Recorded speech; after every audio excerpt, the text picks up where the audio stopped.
Let me shift gears a little bit. I mean, you've had more experience than anybody I know of with trying to protest the race to nuclear war over these years. But if I may say, it was not because anyone actually wanted a nuclear war, other than, and I don't say this as a joke, General Curtis LeMay, I think, did want it as earlier than later because it was going to be harder later. But in the earlier years, he had a few acolytes, but really almost nobody else. And nobody now, I'll bet there's nobody now who wants a two-sided nuclear war. Let me rephrase. The drift towards nuclear war, whether you want it or not. What do you get from this experience about the ways to proceed that are effective, those that aren't effective, in trying to arrest the drift that is inexorable? It's just going to keep going one step after another up the escalation ladder. So China is going to react in some way, I presume, to the Al-Castile nuclear submarines off its shores, to the station of B-52s permanently in Darwin, Guam, maybe expanding in the Philippines, to the economic war. How do you stop? What are the best ways to proceed to try to prevent this continual step towards what could turn out, well, to be a terminal nuclear war, while the conception in planning circles is, well, we can keep calibrating it, keep gaining step by step, degrading Russia, undermining China, moving forward, more provocations, but somehow we can keep it under control. What is the way to get people to understand this? Let me just bring one fact into this, which is shattering, in my opinion.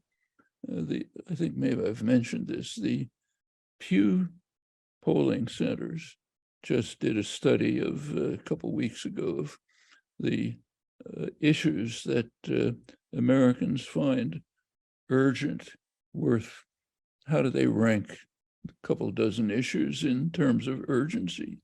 They didn't even ask about nuclear weapons.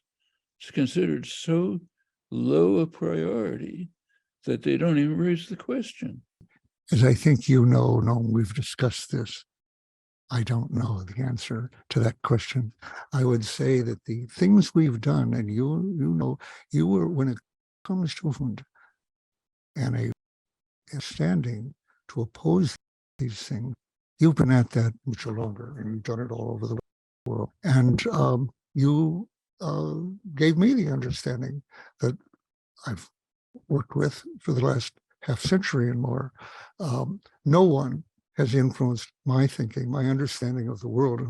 No one more than you, as I've told you before. There's been others that are definitely have been my teachers for years. Doug Dowd, Peter Dale Scott, Tom Reifer, my former student, you know, who's been my mentor now for the last 20 years, 20 years before that. And but you above all. And I was just looking at this book because I thought there was a quote in it, just a few minutes ago, American Power and the New Mandarins. I'm going to have to, in my remaining time here, this is one of the books I want to reread because I just started looking for it for what I thought was a particular quote, which turns out to be a theme in the book, which runs all through it. And the phrase that I was looking for that I remembered was, our leaders act and our people act, it's unquestioned, it's unchallenged, as if we had a right to determine the institution, governing powers, the police. It's an imperial attitude. I mean, that wasn't a word that you emphasized, but the fact that we acted if we had the right to intervene, to invade, occupy, to threaten, all these things. I came back in 1967. I just looked at when this book came out. This is a later copy. It was in 1967 and 1969. I don't think I read it as soon as I got back, but I read that and I said, right? Question of right to do this? I'd been in the government a dozen years by that time, including the Marines. I'd never heard anyone mention that consideration. Have a right? Could it be that we don't have a right to some things? Well, it's not as though people claimed they had a right. This question just didn't arise. As you pointed out, they act as if they do. And that's not only the leaders. That goes, as you say, unchallenged, not only by the elites, but by the people pretty much.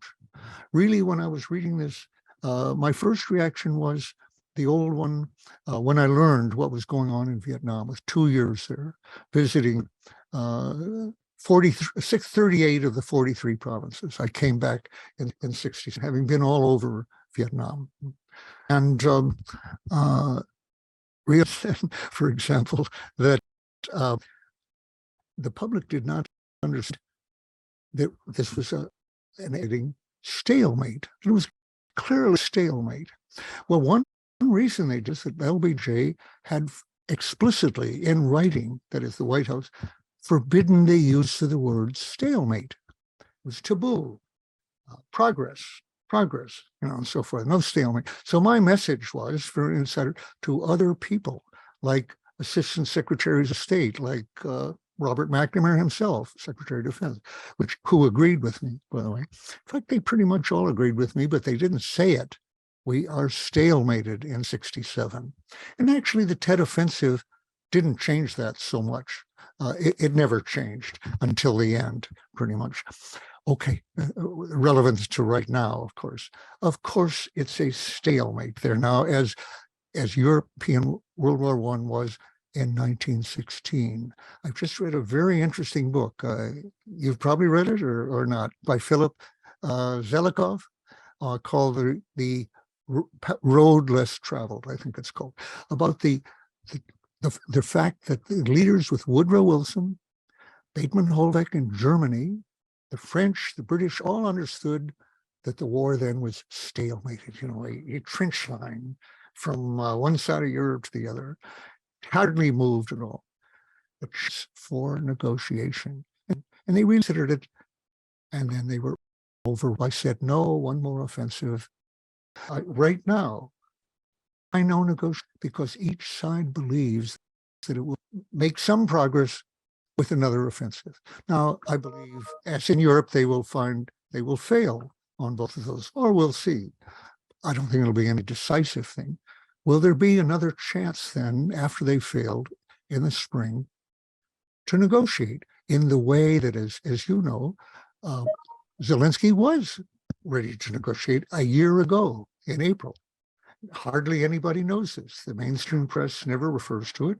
Yes, both Putin and Zelensky had their representatives in Iran, I think, not Iran, but Istanbul, and under Turkish auspices, and had an agreement with Boris Johnson flying over from England to say, we do not agree to concessions at this point, to compromises, to a ceasefire. The war must go on. And then he says, U.S. agrees with me. The U.S. confirmed that. Now, whatever the complexities and the complicity on both sides that got us into this situation, there were delusions on both sides. Obviously, Putin had the delusion that this is going to be cakewalk. We used to hear about Iraq. Remember that word? Iraq was going to be a cakewalk. The Gulf War was going to be. Putin obviously thought he had a walk here, and he was wrong. He wasn't wrong alone. Everybody got delusion. This is what's going to happen.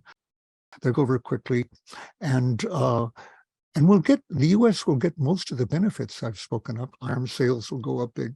NATO will go up big. This is not an unwelcome thought, I think, to American leaders. But they weren't looking at a war like this because no one was. Who in the world predicted a year ago that this is where we'd be now with 100,000 losses on both sides? I think no one expected that. So delusions go into it. But as in World War I, the delusions are shown wrong within a month or two. You know, the trench lines developed in Europe, the machine gun showed what it could do, et cetera, et cetera. Putin even knew within a month that his delusion, widely shared, was wrong. At that point, for the US to discourage compromise, negotiation, discussions, to avoid where we are now with a risk of nuclear war looking at us, was a historic war crime, a crime against humanity. It was, and I'm not letting Putin off the hook here either, apparently had some wills facing the reality to draw back to pre-24th positions, which I don't think in the cards anymore. After the 100,000 each side, what leader side is going to say, oh, mistake, true, you know, we made a mistake, I'm terribly sorry, I'm calling this off. Nobody has ever done that. And I don't think it's going to be very hard, but is the public demanding it?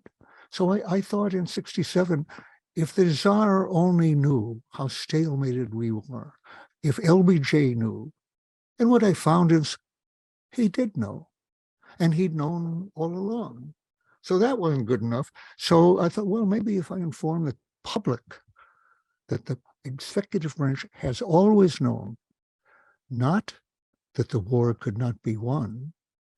The Joint Chiefs always said, stupidly, that it could be won. And the Pentagon Papers are full of that. They were always saying, let's escalate. If you just do what we want, like in the current case, invade Crimea, sure, we can go in the Donbass. And I don't know what they're hearing on the Russian side, you know, Kiev, whatnot. But they were all saying it could be won, but not at what the president was willing to do. What the president chose consciously was an escalating stalemate, which would postpone and avert his ever having to say, we're out, we're lost, at stake, it was wrong. Well, right now, what I found then, telling didn't do the job. A lot of them knew it, but they wouldn't say it. They were afraid of being called names, as is happening now with anybody who describes negotiation. They're being called appeasers, Munich, weak on aggression, and there is aggression here. Weak on it, you know, we're rewarding the aggressor and all that. Well, words like that, you're weak on communism, you're weak on the, we don't have communists anymore, but we have Russia back. And they've always wanted China back when it built up enough to be a real threat. Because we need a threat, indispensable threat, enemy. So the problem is, though, another part of the problem is if the people only knew. And here's where I've had an unease about some of the things that even you have said, Noam, continuously, I've said this, that the people don't want to do this. They don't want tyranny. They don't want torture. They don't want aggression. They don't want invasion. And that's true. They don't want it. But they're easily persuaded that it's the right thing to do. Humans, I have to say, not just Americans, are so suggestive that their leaders with enormous phones, and as you've described in the power of Canada, with the media, Congress putting it out, bought by the oil companies, bought by the arms industries. This need enemies. Humans, I think, have a flaw here. They're not necessarily aggressive by nature, but they can easily be persuaded that they are in danger from these other people, quote, other, not like us, different language, different culture, different, they are enemies, they threaten, they're apprehensive, we have to go kill them.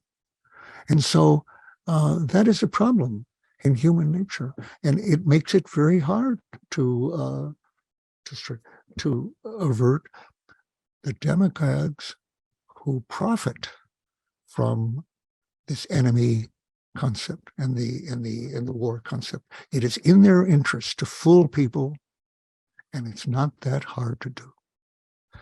Now, you've been at this, as I say, much longer than me. What do you conclude? Everything was tried, but it hasn't worked yet. More of the same, something new. I'm asking you. I wouldn't exactly say it hasn't worked. It's had its effects. I mean, as you pointed out, although the anti-war movement in the 60s was way too late, it did get to the point where it may very well have prevented Nixon from using nuclear weapons. That's not a Yeah. small achievement.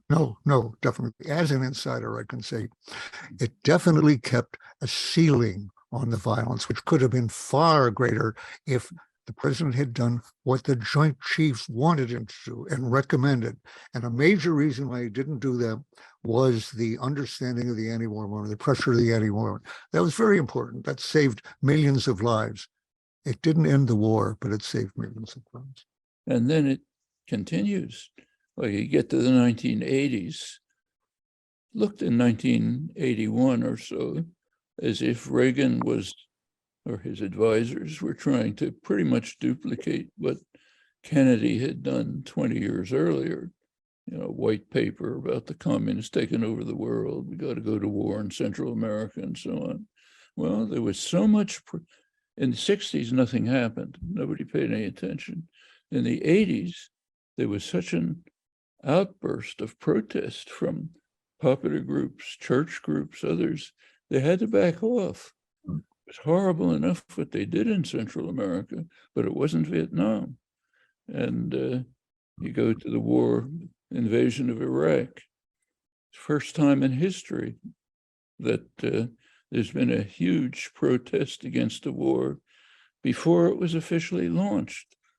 Well, I think it probably put some constraints on what they were able to do. It was, again, horrible enough, could have been worse. Let's take a look right now, just to add to the cheery aspect of all of this. Let's take the Middle East. January, last month, the United States and Israel carried out their largest joint military exercises ever, planning for an attack on Iran. The US ambassador to Israel informed them that you can do whatever you like, we'll have your back. Are they planning for a war against Iran? Well, suppose they do. Iran, it's kind of like Russia. Iran doesn't have nuclear weapons, but they can react. They can send missiles to destroy the major energy sources of the world in northeast Saudi Arabia. It's well within their reach of their missiles. They've already demonstrated they could do it. Where do we go from there? I mean, all of these things are building up. Nobody talks about it, just as in the early 60s, no one was talking about the buildup in Vietnam. It's as if these guys are planning to, and you can understand the rationale. And there's concern now that the world may move to a more multipolar structure.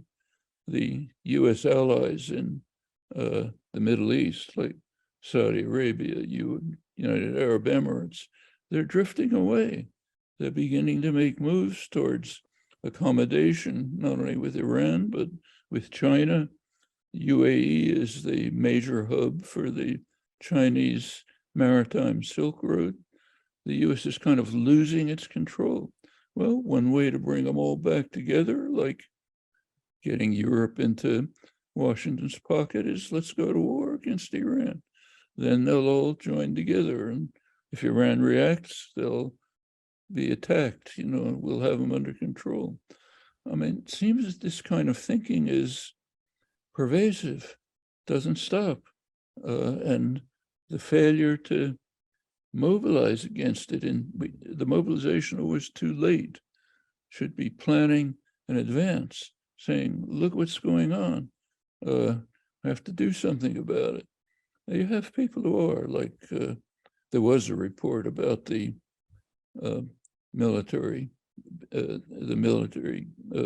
joint military exercises in Intercept, but it has to be amplified. Have to bring to people, this is what your elected representatives are planning.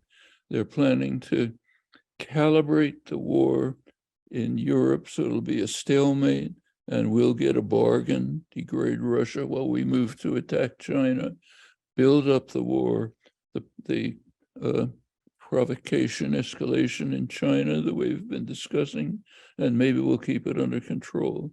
Let Israel, support Israel. We have to provide the refueling and so on and so forth for a bombing of Iran. Maybe that'll blow up and bring the Arab states back into our control once again, instead of drifting towards multipolarity.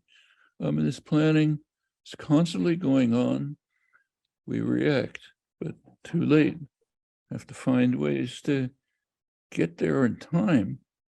So how to do it in time? I mean, all we can do is try to escalate our efforts to take arms against a sea of troubles, to pick a famous phrase, and maybe you can even overcome them. What else can you do? You're certainly not talking to somebody now who is trying to tell people, stop acting, try, don't take any risks. The difficulties are greater than I understood 50 years ago. And in part because not all the people, even when they know we're moving toward war, are against that. I'm sorry to say. It seems easy to persuade them that this is inevitable, it's necessary, it's what we have to do. It's easy to fool them. Look, and that doesn't mean it's impossible to change. Let me go back to the positive side, as you said, which I agree with. I said the anti-war movement, starting with me, with you to a large extent, with what I learned from you and Howard Zinn and others, did keep a lid on the war. And I think in 1969, there's a movie about this coming out on March 28th, actually, the Madman and the, something like that, the Madman and the Bomb. I've forgotten the exact title. Steve Ladd and others are producing this. It's going to come out on PBS, about the moratorium. Was really a general strike during a weekday, when people took off from work, took off from school to protest the war. 2 million people. It was a general strike, but they didn't want to call it, sounded too radical, too provocative. So they called it moratorium, bringing a visit. I didn't know at that time, copying the Pentagon Papers, that Nixon was planning to escalate the war, including nuclear threats in nuclear war, on November 3rd. And this 2 million people on October 15th showed him he would have 10 times that many if he did what he was preparing to do. And he didn't do it, the escalation. So it carried out an enormous, it stopped an enormous escalation. And I'll tell you another, now on Vietnam, it didn't stop the war. The war went on. The Pentagon Papers did not stop the war, did not stop Nixon's planning at all. The biggest bombing of the war and the offensive took place a year after the Pentagon Papers. And Nixon was elected then, in that year, 72, in a landslide. It's a year and a half after the Pentagon Papers, which didn't, however, point at Nixon, unfortunately. They ended in 68. Speak of miracles that are possible. I always cite the ending of the Berlin Wall, the Mandela becoming president of South Africa without a revolution. Impossible years beforehand to imagine. This low likelihood, but impossible. And yet they did happen. We add one that I know better than most people inside. I know Nixon was planning to renew Vietnam as soon as American troops were out, ground troops were out in the spring of 1973. The Paris Agreement was not meant in Nixon's eyes to end the war. It was meant to get the U.S. troops out and carry it on by U.S. air power in support of ARVN troops, which we were totally financing, totally equipping and training, everything else. Like Afghanistan, where the role of our ground troops after a few years came down to involve almost no casualties. How long could you carry on a war like that? Well, we learned in Afghanistan, 20 years. And Nixon wasn't forced out by an anti-war movement out of that. He was against that war when he was in vice president. He wanted to be lowered anyway. He was determined to get it out in the worst way, as they used to say. And that's how he did it, in the worst way. But he got out, and 20 years. Well, that's what Nixon had in mind for Vietnam. Hardly anybody understands that or believes me when I say it. It can't be absolutely proved, by the way, but that's a long story, right? There's a lot of evidence for it. How did the war end? In January of 73, the second day of my trial was being sworn in. There's a break in the trial. A new jury. The trial started in 71. And then in 73, we're starting basically a new trial. And the war I knew and Mort Halper knew could not be ended by the anti-war movement or anybody else or the Vietnamese, no matter what they did, with Nixon in office. He just experienced a historic landslide, by some accounts, the greatest landslide in history. What was the chance that Nixon would be out so that the war could be ended before 1977? This is in 1973. Zero. It was not unlikely. It was unimaginable that Nixon would be out so that the war could be ended, because it wasn't going to end with Nixon in. And the anti-war movement alone could not do it. Well, a whole chain of events took place. The Nixon's fear that I could document his plans and the threats he was making led him to take crimes against me, which were very unlikely to be found out, were almost impossible. The president held accountable for them. And then John Dean takes on the president, calls him a liar, and that the crimes he'd been doing, very hard to get this thing off, it appears. That's how World War III will start in the end, by the way, with a digital screw-up of some kind. It's happened in 1979, 1980, 1995 for Russia. A mistaken message. Anyway, if Alex Butterfield had not revealed the taping in the Oval Office, confirmed what John Dean had said, Nixon would have remained. It was unthinkable that Alex Butterfield in that Oval Office for many years, taking down notes and everything, would be the one that, it was only a handful of people who were to know that taping was there. John Ehrlichman, for example, was not one of them. Haldeman did know. Kissinger did not know. But Butterfield knew, and the idea that Butterfield would reveal that could be, was not worth thinking about. He chose to do that, tell the truth about the taping. Without that, Dean was nowhere. He had no documents to prove it. That was essential. Without Supreme Court justices that Nixon had appointed being willing to say he had to turn over the tapes. And Alex Cox saying, I have to have the tapes.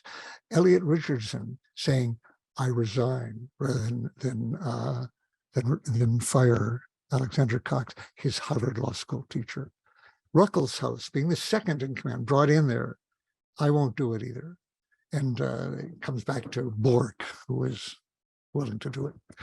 But even so, the tapes got out, et cetera, et cetera. So Patricia and I, Tony Russo, Linda Resnick, Sine, who had helped the Xeroxing, Randy Keeler, who was the person who went to prison and whose example was crucial to me in saying, what can I do to help end the war? I'm ready to go to prison like him.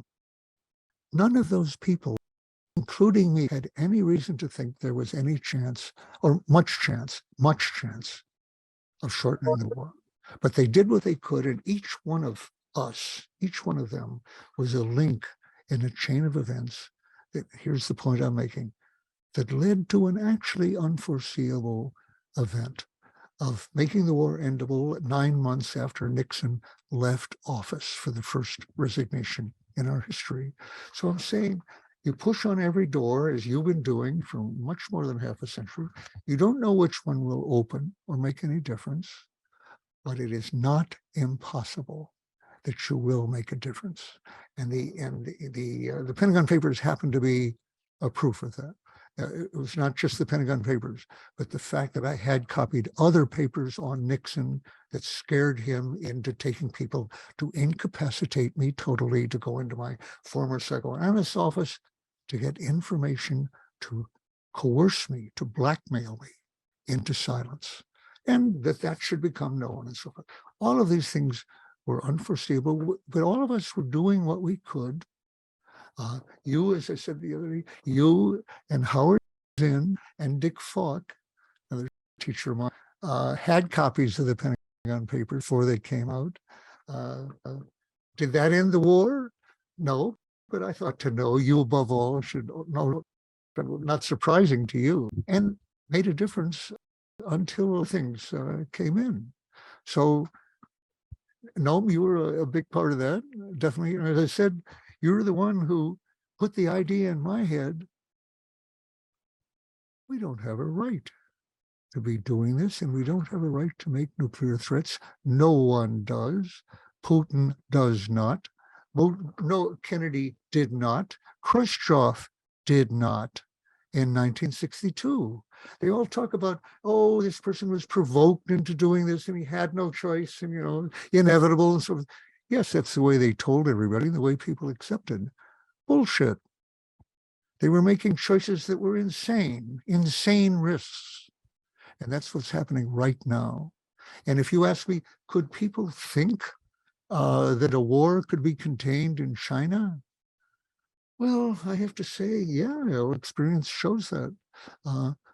Putin thought a war could be contained in Ukraine. It hasn't done so well. It's still contained. As you say, it could always have been worse.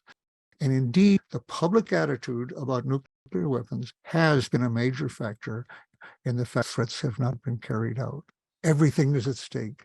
Can it be each of us, Randy Keeler, you, going to Hanoi and reporting back about the bombing, all the others, we're taking a chance of imprisonment, so forth, a chance that almost no official made, no matter how skeptical and cynical they were about the chances of any progress. But they didn't reveal that outside the system because they might have lost access. They would have lost access. They would have lost their jobs, their clearances, their career, and maybe their marriages. These are not minor problems. Is it worth doing that and demonstrating in civil disobedience for a small chance that you'll have any influence, and that influence, the small chance, will change the course of events? And the answer is, of course it's worth it. Of course, everything is at stake, everything. Look out, at the leaves, the trees, everything, your family, the babies, everything. Of course it's worth it. And like you who have been doing this most of your life deserve admiration, gratitude, and you have gotten Chomsky. Noam, last word, Noam. What you've been doing is a real inspiration. Should help us all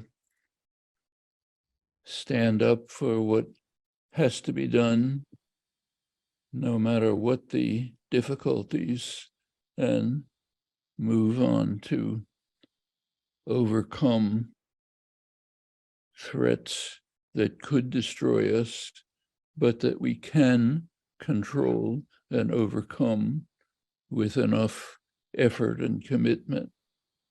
I think you've shown that in a way that is truly incomparable. Thank you, Noam, and Paul, for giving me a chance to say that to Noam. I've wanted to for so long. I think the way things go, I've said it as clearly, but Noam, you are my hero and my mentor, and so glad you're my friend. It's been wonderful for all of us. Still is and will be. Thank you, gentlemen. You are both an inspiration for us. Thank you for joining us on theAnalysis.news.